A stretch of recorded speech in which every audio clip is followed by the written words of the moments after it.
Hey guys, and welcome to Squad, your favorite source for everything esports and gaming. I'm Lisa Juan, and here's what's going down tonight. Marissa and Brody are back debating the latest in Unmuted, and later on in Esports in 30, we're breaking down all the Rocket League action from DreamHack Dallas.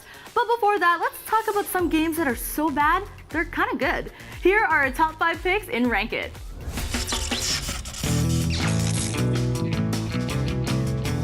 We're kicking off this list with one of the strangest simulators ever made, Goat Simulator. Play as a regular run-of-the-mill goat, exploring a wide variety of locales, doing normal goat things, like headbutting people, blowing up gas stations, sacrificing humans to Satan to become a demon goat, and other perfectly normal things that goats do. Meant as a parody of simulation games, Goat Simulator is designed to be as broken and buggy as possible without crashing. The physics are wonky, collision detection is almost non-existent, and there's not much to do besides hitting and licking everything you can. But the sheer craziness of the game makes Goat Simulator really fun to play. Next up is Two Worlds, an RPG from 2007 that would look dated in 2001. Set in a generic fantasy world, the things this game fails to do are breathtaking. Shitty combat, boring quests, and even worse dialogue are the most obvious things wrong with it. So what prevents this game from being truly awful? Easy. The voice acting. The village elder sent me. He wanted me to bring you the payment should you not return to the village. And why should I not go back there, pray? Seriously, did the developers just pick up some random people off the street for this? The voice acting is so bad, you can't help but laugh at it. And since Two Worlds is fully voiced, you can be entertained for hours just listening to people read some of the worst writing in video game history. And you want to know what the best part of Two Worlds is? There's actually only one world. Let that sink in. Let's cut to the chase for number 3. 50 Cent Blood on the Sand features 50 Cent fighting terrorists to recover a diamond-encrusted human skull that he got after a concert in the Middle East. If that doesn't sound awesome to you, then you are a joyless person. Blood on the Sand is actually a pretty fun game. The shooting mechanics are great, the story is bizarre yet so over the top, you can't help but like it. And the voice acting is so cheesy that it actually becomes charming after a while. Plus, there's a button that is solely dedicated to swearing. Let me repeat that. There's a button that's only used to swear, and you can upgrade it. Fucking take it! You out of your league, motherfucker! Fuck you! I don't know how this game got made, but I do know that you'll have an absolute blast playing it. At number 2 is Earth Defense Force 2017. Here you'll play as a soldier fighting off an alien invasion that mostly consists of giant ants and other insects. From the get-go, it looks like shit, with corpses disappearing in seconds and other special effects being almost non-existent. The voice acting sucks, the glitches are numerous, and all you can do is literally shoot a bunch of giant insects. This should suck, but shooting those giant insects is so much fun. For all its faults, Earth Defense Force is inexplicably fun to play, with over 100 weapons at your disposal to kill hordes of alien creatures. It's like an old-school arcade game, and playing it in co-op makes the experience even better. This is pure gameplay with no extra trimmings or fat holding it back. And if that appeals to you, there's no harm in trying Earth Defense Force out. Coming in at number 1 is Deadly Premonition, which finally answers the question, what if David Lynch made a Twin Peaks video game? The result is a surreal look at a small-town America through the eyes of an FBI agent that likes to talk to a voice in his head. Like all of the other games on this list, it looks pretty bad, with awkward animations, horrible controls, and one of the worst 30 minutes in all of gaming history. But the real appeal lies in how weird literally everything is. From the dialogue, to the music, to the gameplay, it needs to be seen to be believed.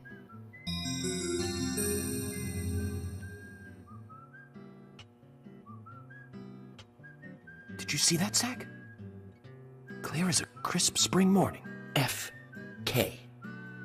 in the coffee. There is nothing else like Deadly Premonition, and it might unironically be one of the best video games ever made. It's so bad, it transcends awfulness and becomes one of the most memorable games you'll ever play. And for $20, there's no harm in checking it out. Sounds like the sinner's sandwich. Self-inflicted punishment to atone for past sins. He's setting an example.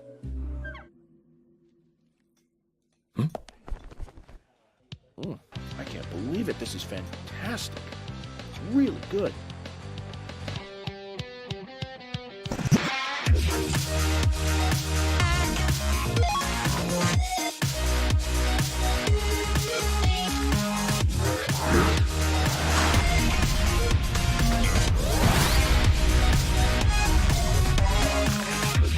Welcome to Unmuted. We got your gaming and esports hot topics, hot tweets, and the spiciest memes. I'm Marissa Roberto. And I'm Brody Boer. What do you keep doing with my name, dude? Jesus, you know how the show works. Producer Lisa has 2 minutes on the board for each topic, and we will present and possibly argue. Luckily for all of us, there is a mute button as usual, and we may even use it today to shut the other one up. Yeah, I know. I'm a little scared because Lisa is actually in her ears today, so Can we shut her up? watch out, everyone who knows what might come out of our mouths. We love it, chat, when you call us out when we're wrong and praise us when we're spitting truth. So let's get to it for our first story. Just when you think one FaZe Clan lawsuit is enough, another one comes out of nowhere. That's right, FaZe Clan is facing its second lawsuit in a month. This time around, FaZe is being sued by its former social media partner, Hubrik.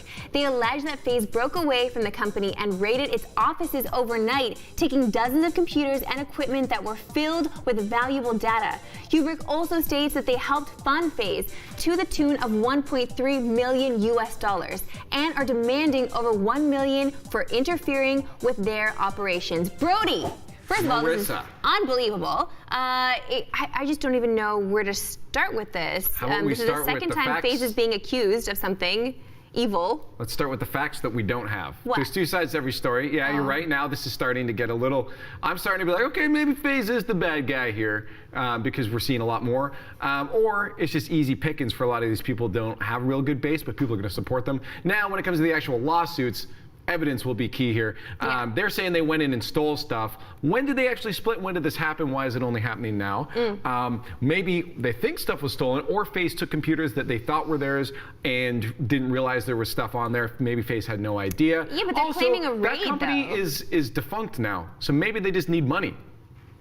Okay, maybe, but then why would they spend money on lawyers? Like, this is going to be an Because expensive if you can get $1 million lawsuit. out of it. No, Brody, honestly, lawyers are crazy expensive, especially if it's going to be something like this where there's huge accusations here. There's going to be a long-winded lawsuit, long-winded negotiations that need to happen here. So Or I'm maybe not sure. it's a marketing stunt for their new marketing company.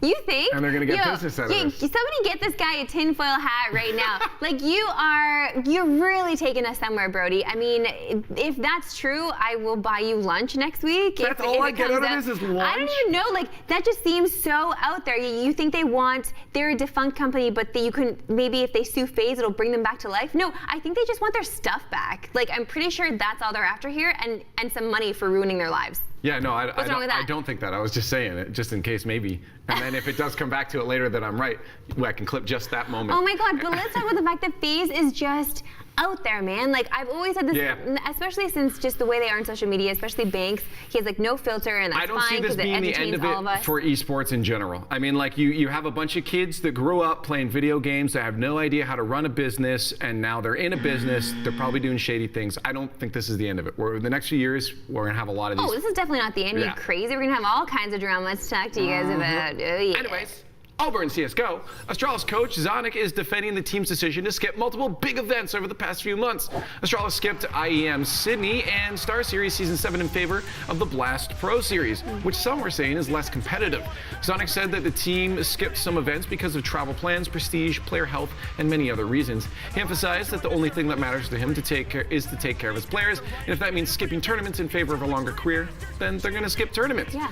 Do you agree with that? Yeah. I got one little fishy bit in there. Oh, you got a little fishy bit? They're going to one that's a little less competitive Yeah, that's true. Keep their prestige. Okay, but they've already proven themselves time and time again that they are amazing. Yeah, but Why now not spend? No, yeah. Now okay, their win streak is just because they're beating scrubs.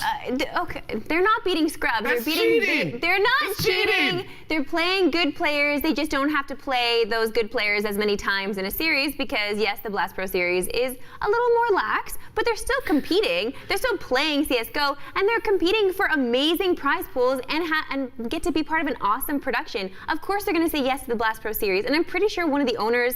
This is speculation, but pretty sure one of the owners of Astralis also has money invested in Blast Pro Series. So yeah, he's definitely like feeding into that for sure. Marissa, Why can't they go to these? I don't understand. Like their fans are upset now because they're not winning all the time. They're still winners. That's like they're still here, winning. Think about this. That's like playing a 1v1. Me playing a 1v1 against Tyler in Rocket League. He's pretty good, so we go back and forth. But say I get 5 wins, and then I play you, and then I claim I have 6 wins. No, that's not 6 wins. That's 5 wins in a warm-up. Freddie. No, that was a terrible example. No, you that's just a used good. that. You just wanted to torch me and my terrible Rocket League skills. Yeah. That's terrible. But no, it's a good analogy. It's like can they count that really as a win? Yes. If they're going playing It's teams that they know they can beat, no problem. Brody, it's a competition. They don't know they can beat them, no competition if they're problem. gonna win. There's still really good teams that go to Blast Pro Series. Okay. I suppose. They're not just like playing nobodies. No, I do agree though that you want to make sure to spread out. There are so many events in CS:GO, like way too many events in CS:GO. Oh my God, like so many events. Absolutely. That it would get tiring if you went to everything. So yes, I agree with the ultimate sentiment. And players and coaches and orgs are going to choose those tournaments that treat them well. Of course, every single time, and Blast does that. They've got money. End of story. Okay. You agree with me? Oh no, I agree. I agree with the coach. I don't agree. And so do I. Yeah, cool. Okay, fine. I don't agree Apex with Legends, shh, quiet. Apex Legends Esports is officially and slowly getting underway, but 2 of its newest events are strange to the least. ESPN will host 2 Apex Legends events as part of its EXP series at the 2019 ESPY Awards in July and the X Games in August. The EXP series features a mixture of esports played in different formats, and Apex is planned to be a huge part of it. For example, the ESPY Awards events will see fans playing alongside celebrities and influencers after the show. Brody, straight up, what do you think of this? I used to run an event that had multiple different esports called EXP, so I'm suing them. Oh my gosh, really? I'm suing. No, I don't have money for a lawyer. Are you kidding me? Oh, here we go. I just Comes spent back money full on circle. a lawyer to try to get my license back. Oh. Just gonna have to let them do their thing. But no, really, I did. So it's just kind of a weird coincidence. I gotta see their ultimate logo, and then we'll know. Then we'll know. Oh no. But no, Okay. I think this is sick. I will always love events that clearly that showcase a bunch of different esports. We have that at a lot of conventions Yeah. and stuff. We'll do that, but especially if you can do the esports in different ways, like have different formats and have it be a very chill, lax experience. For sure. I think that's really cool. We need stuff like that. And we see it especially with battle royales. Yeah. Is that they definitely go the route of entertainment rather than pure competitive integrity, because it's hard to do much more than that with a battle royale, just with the RNG element already built into it, right? Yeah, so for sure. it's good to show a good, fun experience. If you do cool game modes, I used to play PUBG with a group of guys, and we would do weird game modes, like, you know, with like we'd crank up like snipers only, or like so many more vehicles or something. Okay. And that's super fun to see. So we can see even pros starting to do that. That's cool. Yeah, I mean, it kind of seems like they're copying Fortnite in a way, though. Like they're doing influencers, they're doing, right? They've got all these different. Is it copying or I mean, like is this the way to go then for Apex? Because they've seen viewership drop off, they've seen player base drop off as well. Mm-hmm. Is this the way to go? Like just kind of following the tail of Fortnite? Well, here? don't they already have also their other event they're doing too, right? That $50,000 tournament? Yeah, that's so right. I So it's feel like they're trying to see which one one's works. gonna work. Yeah. Now that we have that big, remember, I didn't like that $50,000 tournament before, but now that I see why the big, not? well, just because I think it was a low price pool, but now I see the bigger picture that they're trying a couple events, see which one does better. Yeah. Maybe that changes it a bit. Now I'm like, okay, after this, maybe we'll get bigger actual competitive events. But I wouldn't be surprised if they went the whole, you know, Fortnite fun route. Fortnite fun route. Fortnite Print fun it. route at the end of the day, right? At the end of the day, At the end of the Fortnite day. fun. Okay, go. Okay. The gaming product no one asked for is here. Microsoft has announced a new line of Xbox-themed toiletries. The products include a scented body wash, deodorant, and shower gel. The line will only launch in Australia and New Zealand for now, but it could expand worldwide depending on its performance. And before you ask, yes, this is made by the same company that makes Axe. Rip. Marissa, Rip. you gonna use these? Rip. First of all, I'm not You're an going to Xbox fan, because. girl. Yeah, I love Xbox, but it doesn't seem like they're making it for women, especially if Axe is making Who's it. saying that you can't smell like whatever you want to smell like? I think that Axe. You can use honestly, Axe products. I'm sorry, I have always hated the way that Axe products smell completely But because it's my little usually cousin. because you're in high school and kids are going. Yes, that's exactly it. Kids that choose not to shower and just spray themselves with Axe body spray, an Axe that is not a shower, okay? You just smell like BO and Axe, which is a terrible combination, my God. So the fact that now Axe is making this for Xbox, I don't know, it just seems like this is for boys, and I'm not gonna go near it. That's just like the vibe I'm getting from it. That's always been Axe's thing. You That's ever see always their been Axe. commercials? Yeah. Use Axe, get hot grills. Like Yeah. that's always been their motto, right? Like And I don't think that ever worked not one time. no, I Not one used time has Axe, that worked. and it's And never did- worked, not once. Ever. And it didn't In work fact, for you at all. as we've learned here, it scares people away because It it is really so does. overwhelming you can't even live anymore. I know. I don't like this partnership for Xbox at all. I wish also that it was being released in the States because E3 is coming up, and if we know anything about these conventions, is that people should wear deodorant. Now- so they should be giving this stuff away at their booth. That's true. Yeah. No, that's a good. That I could. Yeah. No, why are you selling this? This should be just a promo item that you're like, here's Yeah. our Xbox deodorant and soap. Yeah. Just so when you're going into the shower, you're like, yes, Xbox again. And it's just the brand's ingrained in your head. But you're not going out and buying these products. That's kind of. No. It is a little odd. Now, if they started selling other things that I use in the bathroom, like a plunger or a toilet scrubber, that's useful. Maybe I would just to have like a gaming themed bathroom, right? Maybe then. But Yeah. I'm gonna stick with the products I already use. I need an Xbox themed. What is that? Drain clogger. Where you just like pull out all the hair. I got a situation in the shower, okay? All right, it's time to check in with streamers in Clip It. First up, we have a clip from Melly Pastel, who got a little more than she bargained for when playing Trover Saves the Universe. You know him from his silly, family-friendly prop comedy masterpiece, Floppy Props. And he's been a regular on David Letterman for years. Let's give a warm round of applause to Comedy Guy.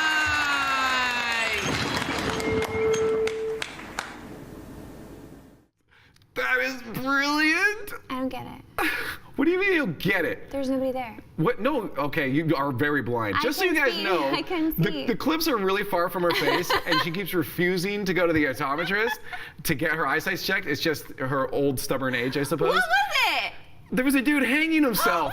What? Oh my god! That's horrible! That's comedy. Oh my god, that's awful. That Yo, was Trover, oh man. perfect timing. That was brilliant. Okay, I can't. That's bad. I Go can't. get your glasses while we move on to the next clip. Our next clip comes from Chubby as she encounters a real-life stream sniper. Hey, Hot Chubby.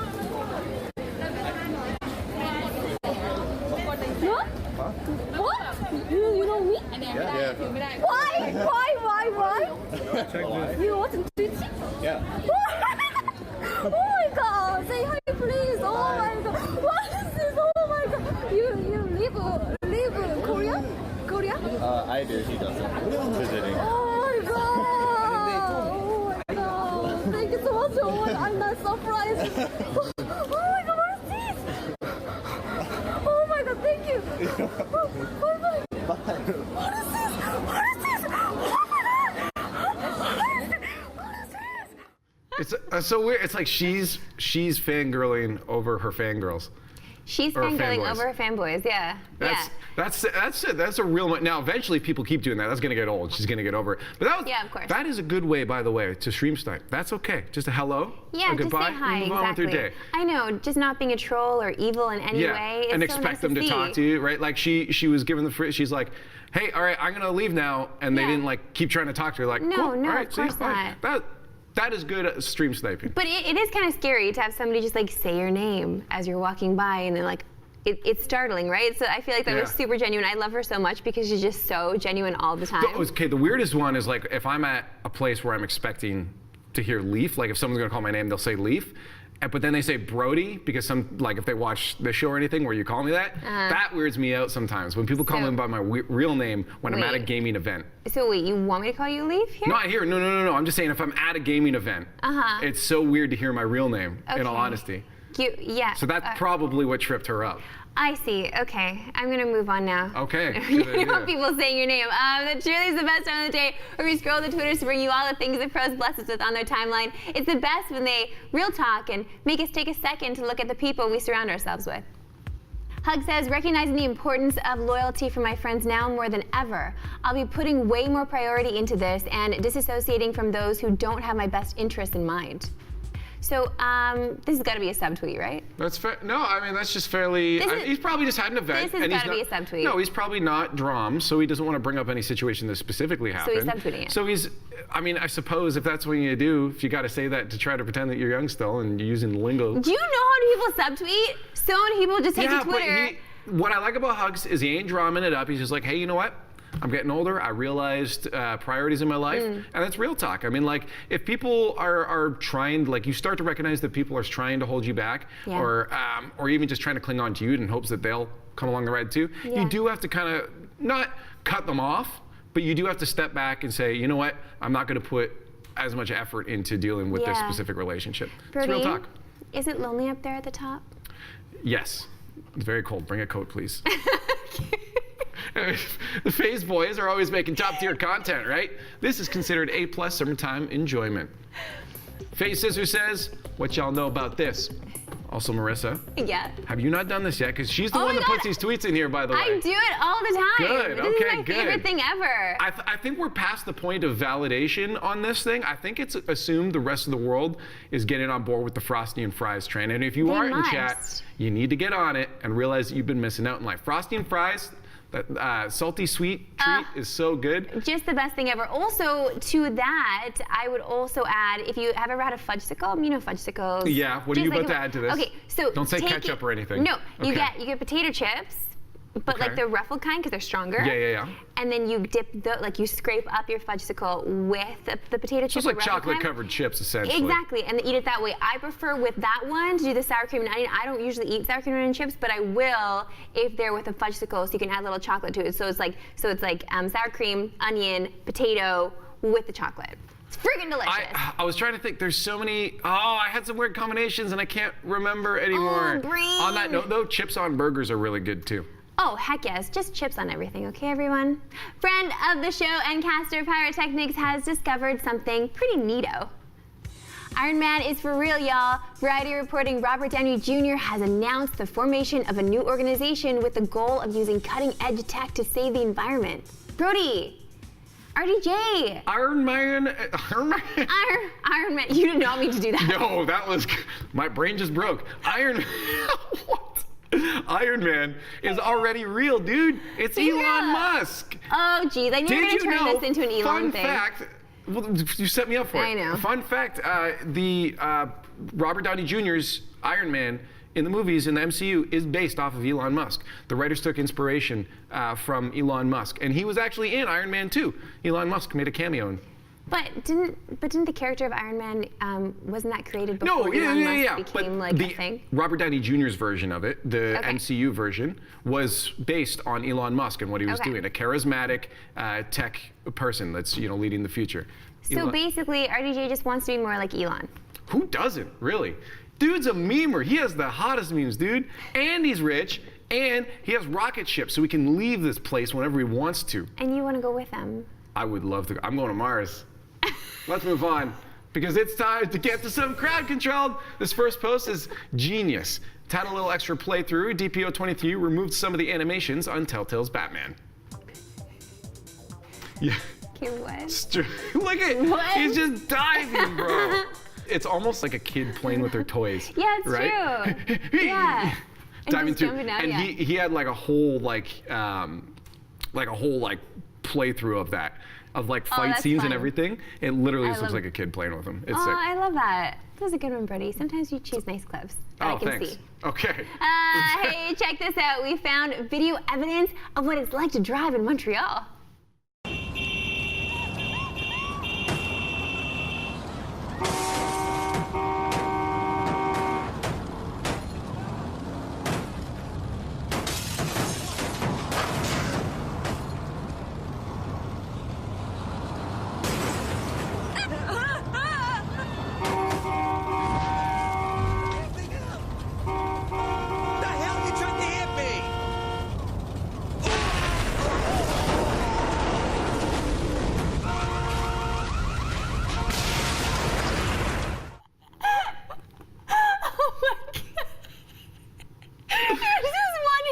Just kept going, eh? And then the explosion. Yeah, it was so perfect. I was originally going to reference the city of LA, but actually LA is so like chaotically organized. Like people are so crazy at driving there that you expect them to be crazy.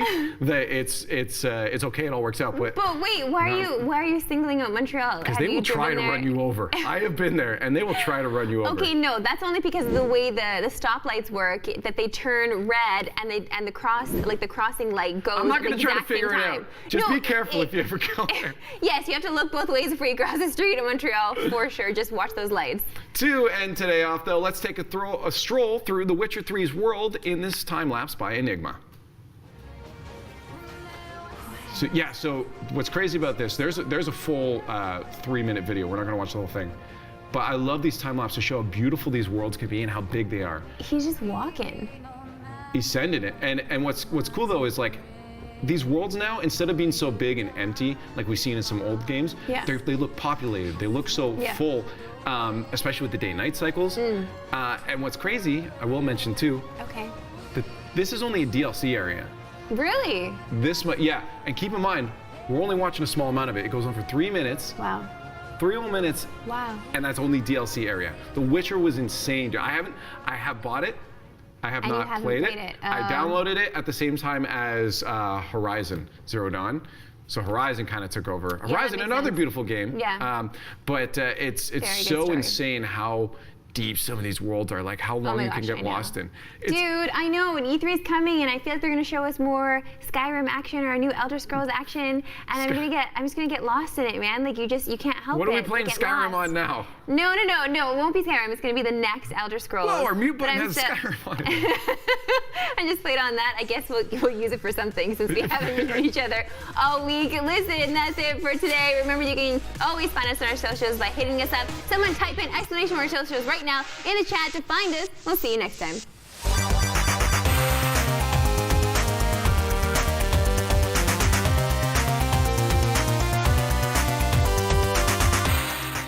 Like there's no reaction possible. Oh, and go further back. Let him drop back there. You're gonna have to push that back. Oh, we're not doing that. First thing Oh tomorrow. my gosh. This is not good. Matt. don't No. What did you say? Oh my God.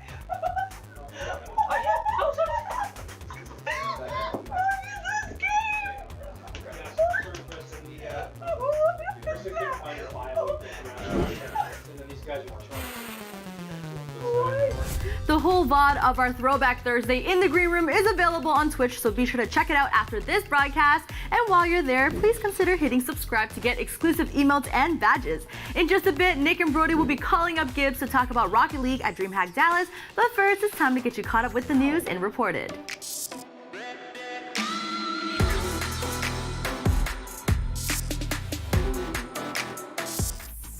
Epic Games has delayed the Week 10 qualifiers for the Fortnite World Cup after a ton of complaints about its scheduling. The Week 10 qualifiers were originally set for June 15th and 16th, which was the same weekend as the Celebrity Pro-Am. That event will feature some of the best pros and streamers such as Ninja and Tfue, but they wouldn't be able to compete in the qualifiers due to conflicting schedules. And since Week 10 is the last qualifier for the World Cup, that would mean a lot of big names would miss the chance to make it. The players understandably complained, and fortunately, Epic listened. The Week 10 qualifiers will now be held from June 20th to the 21st. In addition, Epic announced that both the Week 9 and 10 qualifiers will get a prize pool boost to the tune of $2 million across all regions.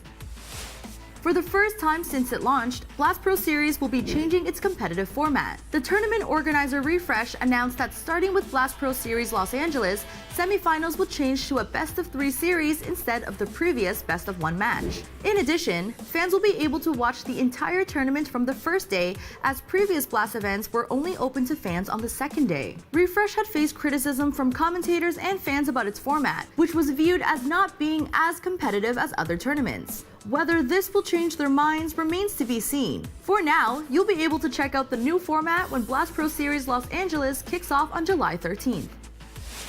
Blizzard has released a lot of merchandise for Overwatch, but its newest product is arguably its strangest. Later this year, Blizzard will publish an Overwatch-themed cookbook. Over 100 recipes from around the world will be featured in the cookbook to reflect Overwatch's diverse setting and cast. It will be written by Chelsea Monroe Castle, who has previously written cookbooks for games like World of Warcraft and the Elder Scrolls series. Here's my problem. Unlike those other games, Overwatch doesn't really focus on food, like at all. Still, we might get some unique and interesting recipes out of this cookbook. Let's cross our fingers there's a May-themed snow cone.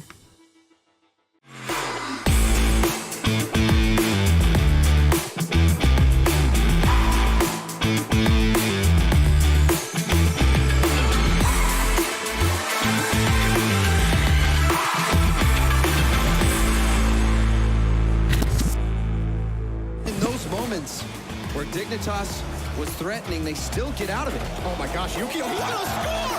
Yukio! Incredible! I have to see another look at this. Yukio, what is... He gets it off the ceiling, double tap, jumps off the wall! Get out of this lobby! Dishes it in! Get out of this lobby! Can they get some time to get 2 goals? Cloud9 clear it again. 5 in. Not gonna happen. Off the crossbar and in. Squishy Muffins, the Muffin Men, Cloud9, 3 goals, your DreamHack Dallas champions. What's up and welcome to another Thursday Rocket League edition of Esports in 30. Now, DreamHack Dallas was completely ridiculous and gave us a ton to talk about, but I'm not sure where Nick is. Whoa, what's this? Hey, dude. Hey, what's going on here? Sorry I'm late.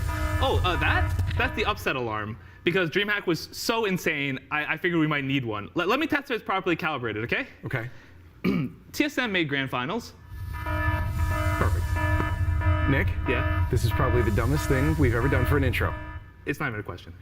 How about we just move on and roll the highlights, please, and thank you.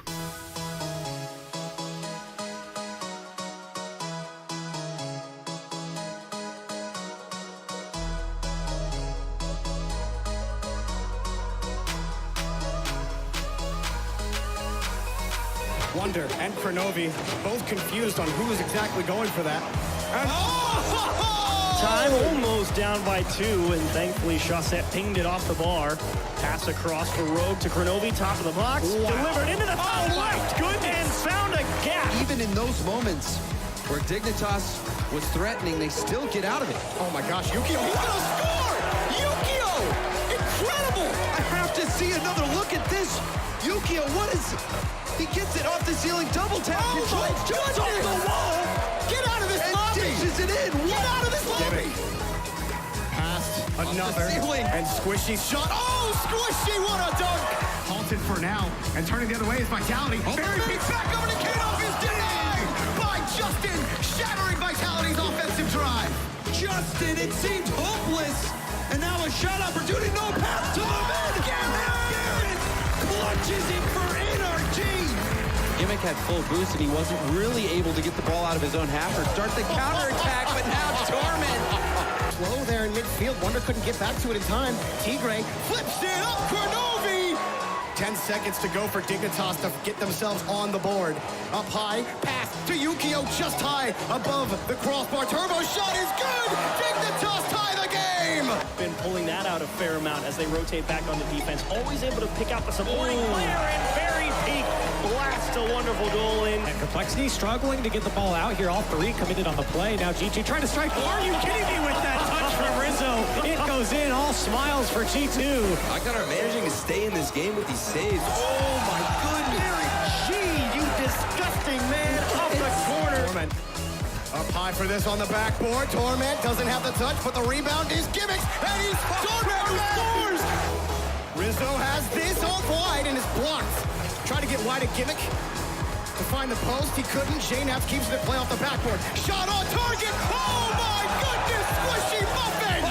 Back to iIgnite. Can they get some time to get 2 goals? Cloud9 clear it again. 5 in. Not gonna happen. Off the crossbar and in. Squishy muffins. The Muffin Men. Cloud9. 3 goals. Your DreamHack Dallas champions. And here you have a quick look at your playoff bracket for DreamHack Dallas. Congrats to C9 and big shout out to all the teams that played in such an awesome event. All right. We might have been playing it up a bit in the intro, but what we were serious about is just how ridiculous DreamHack was. The upsets all over the place. So to help break it all and try to make sense of it, we got Randy Gibbons on the line. What's up, man? Hey, what's going on, Leaf? How you doing, man? All right. Yeah, Nick, that was Upset City, right? Completely ridiculous. The upset alarm, I installed it for a reason, you know? Yeah, right? Gibbs, like, we're just off the bat here. Like, were you expecting it to be this wild? You know, it is a LAN event, so anything can happen. But did you expect this?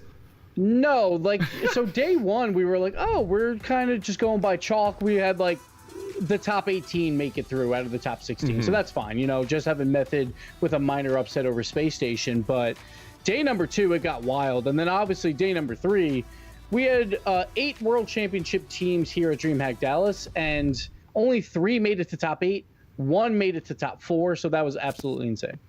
Yeah, I want to touch on one of those teams that actually had a pretty good run and maybe defied a lot of expectations. Evil Geniuses, coming to this team as a team that was relegated. They looked pretty awful during the promotion tournament, and they made it pretty deep at this tournament. So from your perspective, what kind of helped them? Did they have a chip on their shoulder? They had something to prove at this tournament. It kind of felt like, dude. Yeah, but like all 3 of them, when they play on LAN, they are much better players. Corrupted G even said on Twitter, he's like, oh, I wish the promotion tournament was on LAN because they would have done better. But Drippe, he's known to be one of the best goal scorers at the World Championships. He's like one of only 2 players, him and Gimmick, have been top 6 in goal scoring for the last 3 World Championships. Obviously, he won't be able to continue that here, but these guys just know how to play when it's in a live environment. And then, you know, there's that argument of like they want more tournaments on LAN to prove themselves. Now, do you think Drippe's found his footing now? Come back to, you know, they're playing obviously in the rival series next season, but now a lot of questions. Yeah. Like, do you think Drippe's found his footing with this team? Is there still some other inherent issues that you think are going to pop up again?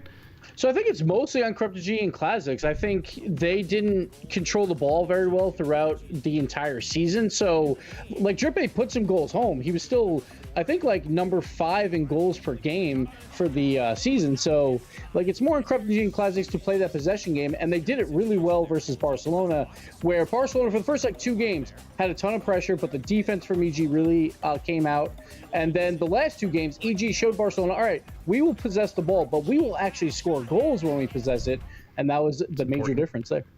Now, I got to talk about a meme I saw on the subreddit about. Oh boy, here we go. It was the speed one, where he just for some reason, just during league play, during whatever it is, he doesn't do as great as he does when he's subbing. Yeah, when he subs, he goes full beast mode, and we saw it with Mouse Sports here. He popped off. Like, does he just need to be like tires for hire? Thank you, Leaf. I love it. Tires are higher. That's exactly what I kept saying, and I want that to stick. But speed is, he's just a morale boost in a live environment, right? Like, he will bring up the entire team, and I think that's a big deal when you're going on LAN, when you're in front of a crowd and you're nervous. You got to have a little bit of fun, because if you don't have fun, well, then you get a little too serious, and then the nerves creep in. So if speed's cracking jokes and a lot's cracking jokes, it just makes it a lot easier to play. Now, this obviously Mouse Sports is another team that was relegated out of the European RLCS, but had a really good performance at DreamHack, kind of like similar to Evil Geniuses. Does this kind of speed and the success of them with speed at this tournament kind of throw into doubt maybe a potential roster change coming here, like showing the potential of this team if they had maybe a different player? I think it's hard to go into a tournament and this was 3 days, right? And it's very hard to judge a roster move simply on one tournament, because I think some teams have fell into that trap before and then it doesn't really work out. But for Alex, I thought he was one of the better players on Mouse Sports throughout the season, and he wasn't here obviously, but Tigray, very weak season, he really stepped up though here at DreamHack Dallas, where his defense was really strong. So I think they have to go back to the drawing board and see if it's working with Alex, maybe working with Tigray. Like, I think a lot will be around on this team, unless, who knows, maybe the bricks, maybe Cooks here gets picked up somewhere. Yeah. Then Speed will want a lot on his team, so who knows what's going to happen there. How do these teams, like, this is 2 teams in a row we just talked about that suddenly perform in a LAN environment. How do they translate that back? Like, is it just simply the attitude of, well, we got nothing to lose, and like a good mentality? Like, there's got to be something else that changes in that atmosphere they can bring back to league play. Yeah, I don't know exactly what it is, because I feel like in a live environment, the teams that do well are playing their normal average selves, but everyone else is a little bit worse. Just because you're playing on a new system, you're playing in front of a crowd, there's nerves involved. But Mouse Sports, they played much better than what we saw. Like Tigray, his defense was phenomenal. So, like, I think they just have to take that as a confidence builder to go into the season. Like, all right, we finally showed up. Like, they only had 3 quality wins before DreamHack Dallas for the entire year, and then they come into DreamHack Dallas and they get 4 quality wins versus RLCS opponents. So they just have to use that confidence, build upon that, and see what they do in the rival series. Speaking of confidence builders, Complexity, newly promoted, made top 8. A lot of pressure on Flakes, for example. It was a good showing for them, I think it was like his first LAN probably. They defeated Afterthought, they defeated PSG, and then they beat Vitality, which was the big one. So is this kind of a potential preview of what this team will potentially be capable of when we see Season 8 for them? Teams have to fear Magnus in the RLCS. I felt like he should have been back in the RLCS this season. But not only did they beat PSG and Vitality, they perfectly swept both of them. And in the history of Rocket League for RLCS teams, there's only been like 4 perfect sweeps before this weekend. So that just means complete shutout, 3-game sweep. And Complexity looked good doing it. So they are definitely a team to fear. They remind me of maybe Bread or Space Station from last season, where they can definitely make some noise. But the major difference is these guys are all experienced except for Flakes. So they know how to play in those high pressure situations. So it should make them even more of a threat. Now, my question, just going into, like, again, LAN is so different, but going into league play for these guys, are there any potential issues you see with the roster, like Greasy or anything? Like we've talked about, maybe him being a bit behind, but it looks like he's caught up. And there's a lot of pressure on Flakes in their gameplay, as we said last week as well. So do you see that as an issue? Yeah, I think the weird argument is saying Greasy's behind the times, because if we go back to even last summer with the NBC 2v2 tournament, he made it to the finals. Like, sure, he's playing with Scrubkilla, who's one of the best in the world. I can play with Scrubkilla and win. I mean, that's 50% of the team. It's not like it's in 3s and I can get carried by Cosmic back in the day. This is 2s. You have to play well. So Greasy, like, he's a good player, and I think it just comes down to figuring out how they want to play the game, right? fit 'em in, Maybe yeah. take like an energy style where you leave Flakes in the back, like they leave Justin in the back, try and get some solo plays for him while trying to possess the ball. If you do that, I think Complexity, like if you try and copy energy, they should do pretty well in Europe. So I want to touch on a region that we actually saw on land for the first time, I believe it was this year, facing against international competition. OCE coming in. Pretty decent performances from both Renegades and Icon. Obviously, Icon didn't make it to land. However, do you see this as kind of like a mini preview or mini test for what we can expect out of O's? Because Brody was cautiously optimistic, and the results were fine. My issue is that they've gotten rid of. I mean, Chiefs was the team that was doing the best at lands, right, when it comes to world competitions, and then they lose 2 of those players, and they have to spread the talent across everything. So just worried that maybe they've kind of taken a half step back. I would agree with you, Leaf. I feel like the Renegades, they didn't really show up in this tournament. They didn't really beat anyone. They beat Splice 3-0, but Splice was playing with their coach, so not really good result. Shout out to Jimmer. Straight up shout out to Jimmer. Hero mode, but like. He tried, man. He tried. Like, he didn't even play his placement games yet for the season. So that's the little Rocket League he plays. So you can't expect much there. But I'm trying to find their other results. They had Vitality, where they got swept. And then TSM, they kept it close. We didn't see that one on stream, so I'm not sure exactly what happened there. But when we did see Renegades, I felt like they were just giving a lot of space up to the RLCS teams. And the one bonus for Renegades is now they are boot camping in Detroit until the World Championship. So one of the teams that we always know that improves so much when they come over here and they scrim NA teams is, of course, Renegades. But there's no Drip anymore, who was their major carry at the World Championship. So a little bit worrying for them. But for Icon, they finally got like a big international win. They only had one versus Splice and DreamHack Leipzig, but obviously Splice was kind of on their way out. They beat PSG in this tournament, which is a number 3 team in Europe. So that's really good for Icon, and I think going into their next season when they try and make the World Championship, I think they'll have some confidence there. Hopefully we see him in Valencia as well. All right, let's talk Rogue G2. Obviously, Rogue's been on a pretty good tear. Like, they've been showing Their teamwork was on point. Yeah, like they've been looking really solid. I'm just wondering if you're as impressed with them as we are too, because I really think they're going to do pretty solid coming into just from what we see. They're not a pushover. They're not a pushover. Yeah. Yeah, definitely not a pushover. Like, if they have space, then they make those pass and plays work. I feel like their one downside is trying to create that space. They fall into it sometimes, but I think they have to try and create more of that, because when they do have space, obviously we see it with these pass and plays where it's like 5 touches before the other team touches it. It's fantastic. But to lose to Mousesports, like I talked to Crow and he said he thought his weekend was successful for DreamHack Dallas. Personally, I don't know, because it's Kurnovi. You got to crap on him. He's your old teammate. Yeah, of course. But like, you play Mousesports to make top 8, and Mousesports played well, right? But took down like Vitality. your World Championship team, you want to make that top 8 for more experience. So I think it was a little bit of a downer for them, but they had good results versus G2, where it went to 5 games. So they're looking pretty good. And on the other side of the NA coin, we've got G2 loving those 5-game series. Complexity 3-2, Rogue 3-2. Then they lost to C9 3-2 and EG 3-2. I don't know if they're loving those 5-game series, though, right? Probably not. So what's your read on G2? Because this was both. It felt like maybe both a confidence builder and a confidence breaker in some ways. Yeah. Like, I feel like G2's a work in progress, because throughout league play, I think they took too long to figure out their issues, because they were playing a deep man back, right, with Rizzo, and that's going to work versus the bottom North America teams. But as soon as they get up near the top, then they have to start transitioning more into a rotational offense, because they know when they go to the World Championship, they're playing Europe. That's not going to work against them. So I think they're still in that transitional period trying to figure it out. So we saw great offense out of Rizzo, but then we see poor defense out of Chicago, or the rotations leaving wide open nets. And G2, I think they're on the right track. Sure, it wasn't the result they wanted, and probably like if they played like classic G2, they would have beat EG, but I think it's better that they're trying to figure it out now, because it's not a big deal to lose DreamHack when you have a $500,000 tournament coming up, where you really are trying to practice for that. So I like what G2 is trying to do here. Now, I got to bring this up. We got to talk about this team first, like Space Station Gaming.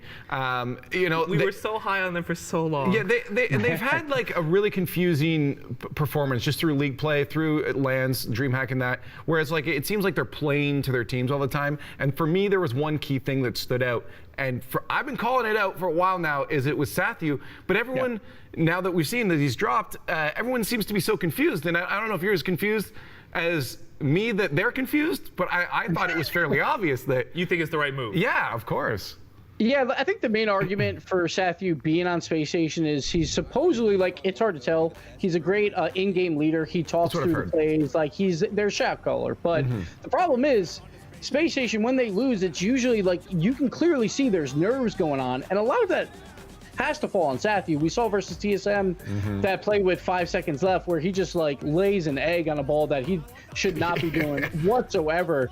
But I always have felt like Sathu has been that third man in terms of skill on his team by a decent margin. So I'm not surprised that this move was made. And plus that in-game leadership, I don't know if that really counts, because the few times we've seen Space Station choke out of tournaments, it feels like there's nerves. And like, if Sathu's supposed to be that in-game leader, it hasn't shown when they play in the regional championships, when they play at DreamHack, where they lose that close series versus TSM, they have to bounce back and beat Method, but they don't do it. Yeah, no, again, I love Sathu, a great guy, and he's a good player. We were talking about this team right up until the playoffs, and then everything went wrong. I kept saying, I think they need a different person in place of Sathu. Yeah, they're looking to try and, move up into that big three, right? And if they want to do that, you usually take your third most skilled player and you try and increase that. And who knows who they pick up, but it's worth a shot, I feel like, for Space. It's tough to be a top team. And speaking of the top teams, we had our EU champion and our NA champion. They didn't quite look themselves. Granted, on the side of NRG, Justin was apparently quite sick, practically throwing up on stage. So let's focus on Vitality to start with, because not exactly the sort of performance you'd expect from a team as dominant as Vitality in their region. A lot of people thought maybe they'd take it. Yeah. Vitality, like, there's no beating around the bush here. They looked awful. They did not look like a team. They looked like just trying to do solo plays over and over again. They played a team that was like ranked like 28th seed or something like that, a really high seed, and they almost lost that series. And Scrub came up on for the desk interview. He was like, yeah, like games 4 and 5, we really liked our teamwork. I was like, I still didn't see it. Like, I didn't see a lot of passing plays come out of them. It was just, oh, we finally have space. Let's have Fair Peak shoot a ceiling shot, or Scrub do a like insane play, and that's like great and all versus the bottom of NA, but that's not going to work when you get to the World Championship stage where there's going to be great defenses. You might be able to score a goal here or there, but you need those passing plays. You need possession, and Vitality was not showing it all weekend. Well, I'd say maybe this is good. This is a great chance for them to test those things. Maybe going into the LAN, now they know, okay, we definitely can't get away with this kind of stuff. But it feels like a player as experienced as K-Dop and Fairy Peak might should know that already, maybe a little bit. I mean, you'd think, but Scrub still has to go through it, right? There's always a thing that I like to call quality losses, all right? The quality losses happen at DreamHack Dallas. You're playing for $100,000. Well, the World Championship's $500,000. So you get your quality losses out now, then you can figure out what you need to work on, and you get ready for the World Championship. Get it all out of your system. That's right. Well, see, that's why Gibbs retired from playing. He didn't want to have any losses. So before those quality losses even came in. But, I mean, like, I take the biggest L because Leaf's on the desk with me every time. So biggest L. You just got dunked. I don't know how to even go back to that. So, let's talk about final team here. Spend our last couple of minutes on this. Dignitas. This team is really starting to ramp up. I think it was you that was joking about Dignitas taking the whole thing. Watch, we're going to see Dignitas win all of DreamHack. And they got actually pretty close. It was kind of scary how close they got. Violent Panda and Turbo, they know how to play in a live environment. It's as simple as that. We saw that a lot with all these teams where we had like 3 out of 8 World Championship teams make top 8, but every single one of those other teams had a ton of World Championship experience or just experience in other lands. So it's not that surprising to see Dignitas do well here. They did get a relatively easy bracket. They were supposed to play Vitality on day number 2, and obviously that didn't happen. So they got to get through an easier bracket for sure, but they destroyed NRG. They controlled the pace of play throughout that entire series. Again, maybe Justin was sick. Maybe it was a little bit of an easy schedule, but Violent Panda and Turbo Pulse said they know how to play in a live environment. So I didn't expect anything less from them. They're always going to be challenged. And all the pros even said they thought they would make the World Championship. And I think every single team is very happy that they are not there. Do you think now at this point, though, going into next league play, that they're fine and we're going to see them back in that top 3 position, potentially top 1? Look, I think it's tough because Europe is just like a coin toss, right? We talk about complexity coming up and looking extremely good. I do feel like you would just have to be playing a good month of Rocket League when we get into that league play for Europe, at least. Like NA, I think the top 3 can like kind of not be playing as well and still get wins. But if you're not playing well in Europe, you're not going to get the wins. We saw that with the Bricks, you know? They had the WSOE title and then they finished 7th. And that's just a couple bad weeks, right? So Europe, it's a coin toss at this point. We only have PSG returning to back-to-back World Championships. And everyone thought they were the weakest European World Championship team last time and maybe even this time. So it's very hard to predict Europe, but Dignitas, they're on the right path at least. Speaking of coin tosses and a team that started out in league play, or finished in league play, I should say, not so great, and made it to the finals. Let's take a look at the finals here. TSM, Cloud9, as the script predicted. Yeah. Totally. Yeah. So on one side, we had Cloud9. Obviously, this was maybe, I mean, this is the best that they've looked in a while, I'd say. I mean, they looked really good. And then on TSM side, Met stepped up. He was incredible. And this needed this. It felt like they needed this pretty badly. So what was your read on TSM? And, like, did this maybe kind of save them from a roster change heading into next season? Yeah, I thought TSM, if they had a bad Dallas and a bad Valencia, maybe they make that move, right? Remco has made a move in every single season except for this past season, so maybe that there's a move where even Remco gets kicked. Like, who knows? But TSM showed up pretty big here. I'm not completely sold on them. It's very similar to E-League, where I feel like they don't have enough offensive firepower at times to get through a lot of these teams. I do think they got a relatively easy bracket where they played exactly to what TSM wants to play. They played 2 rival series teams that are prone to make mistakes. So TSM plays a lot of defense, and then they capitalize on those mistakes. When they played Cloud9 in the finals, they got shut out in their 4 losses, and that's a problem. When they played NRG, though, it's a quality win, and they played really well there, but very low scoring. They scored only 5 goals in that series as well, and that went to 5 games. So I'm still a little concerned about their offensive output, but their defense is super solid. I'm just wondering if this is any kind of foresight then for Cloud9 looking towards this is scary for anybody looking to play Cloud9. All of a sudden, you're already scared. Now you're terrified. It's going to be crazy because we all thought it was going to be Energy and Vitality, right, making it to the grand finals. Now you got to add Cloud9 to that boat of, like, there's 3 favorites coming in, and you can't count out Barcelona. Barcelona was perfect through day 1 and day 2 of Dallas, and they had 1 bad series, right? So Barcelona can easily come back, but we have 12 teams coming into that World Championship, and it's going to be scary. But Cloud9, they have 4 major titles now, so they know how to win, like, in that high-pressure moments, even in grand finals. That they've been to 5, and they've won 4 of them. No one's even close to that record, so Cloud9 knows how to step it up. I'm excited. Looking forward to LAN now, though, but Gibbs, man, we're at time for this. Excuse me. That about does it for DreamHack. We talked about everything, and I just can't wait to see you in your backyard in Jersey at LAN, dude. Oh, man, I can't wait to not fly to a LAN. I'm so excited. Bro, I'm jealous that he just, like, has to drive out. My flight's not going to be Toronto too bad. isn't that far, but it's better than London or Vegas. But, yeah, he literally gets to, like, leave the venue and drive home if he wants. At the end of the day, right? Like, you could just, he's like, I'm sick of this party. I'm out. It just goes home. That's easy. I'm stuck there. I love parties, so it's okay. But speaking of Jersey, why don't we look ahead to that now that we got some time here and take a look at the groups. Let's just plow through each of these. They're all looking really intense. First up, I guess Group A, NRG, PSG, and INTZ. Yeah, so 3-team groups that we've got going on in Jersey. Does make things a little bit awkward since one team's going to get eliminated, 2 teams advance. And it kind of means that one team tends to be the outside looking in. So in this one, it's obviously going to be INTZ. Of course, on the outside looking in. You're facing up against 2 really good teams. Obviously, NRG. Hopefully Justin is feeling better. But here's the thing, even if Justin is sick, I mean, like, look, he's still bringing teams to game 5s and stuff, like when he's not feeling well. I don't think he's going to have an issue. As we said the last couple of weeks for the Latin American teams, this will be a learning experience, a chance to play against some tremendous competition. And then for the other team, which was PSG. PSG. I mean, if you're PSG, you've got to be sweating, thinking, holy crap, if we choke. I think they're past that, though. I legitimately believe that they're past that. I mean, we've seen that. We called them the team of most reverse swept. Someone actually on Reddit did the stats. They are the most reverse swept team ever. Yeah. And so it was not good. Like, we weren't just saying it because we were saying it. It was a true thing. But I think they've gotten over that. Lately, they've gone to, almost reverse sweeps on a game 5 and then pulled it out, right? But the thing about a 3-team group is it does put a lot of pressure on that team that's theoretically the middle team, guy, right? Like, you've got your top team and you've got your theoretical bottom team, and then you've got your middle team that's going to be the one that's got a lot of pressure, because it's like, if we lose one game to the bottom team and then we get clean swept everywhere else, it's like all of a sudden we're in a position where we're on the outside looking at the end of the day, I have NRG and PSG coming out. Yeah. Now looking at Group B, of course we have G2, Vitality, and now Ground Zero. They were out of order before that. Yeah, so that's the Australian team.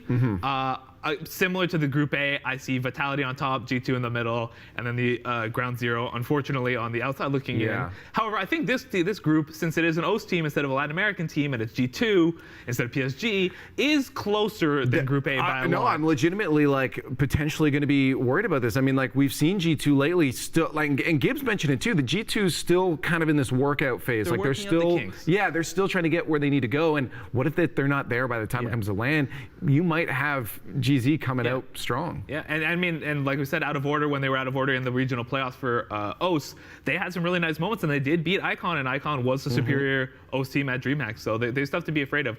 Group C. Group C, okay. Group C is, that's Renault Vitality, FCB. No, that's Renegades. Rogue? Oh, Renegades, okay, good. I'm like, that's nuts.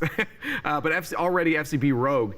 That's going to be a hard battle for Renegades. It's going to be a very hard battle, and as Gibbs said, they didn't look super confident. They were showing maybe a little bit too much respect to their RLCS opponents, and you definitely don't want to give space to SCB. And with the passing plays they're pulling out, Gibbs was saying Rogue loves that space, and they love making team plays happen. And so if they have space, they're going to punish you as well. These are two teams that are going to thrive if Renegades sit back, and it makes this group pretty clear cut. I think the real question though is, do you think Rogue's going to be able to keep that consistent? They've been consistently surprising. Are they going to go back to where people think maybe that they should balance out to? I mean, I'd like to think so. This is going to be a lot of pressure, right? Because you've got Kronovi, who's obviously a LAN veteran, won a world championship. However, we've also got AJ and Wonder, first RLCS LANs for them, I believe.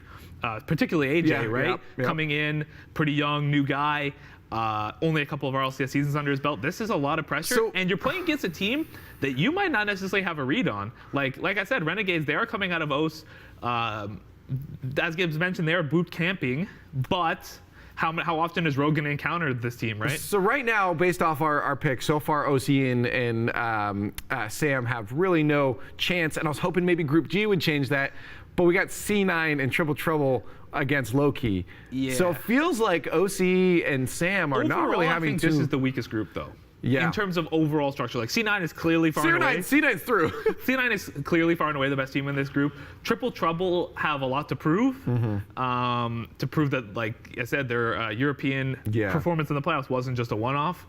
That they can show up and maybe be competitive with Cloud9, and then be close to Triple Trouble, or sorry, to Loki. They should confidently beat, if we really want to believe in Triple Trouble, they need to play C9 close and confidently beat Loki. Do you think there's a chance that maybe Loki could push it, or do you think I'm kind of on the train that this, as you said, is just a learning experience. We're not going to see any Sam teams. I don't know. This is a hard one. This is a tough one. You think? Of all the groups, I think Group D has the biggest potential for upset, followed by Group C. I think. That's okay. I don't know. Chat, comments, YouTube. If you guys think you agree with them, but I really don't know how I feel about that. I really don't think OC and Sam are going to have a good showing. So I was looking at the way that the bracket plays out, by the way. And we have single elimination now, which means that every game is super important.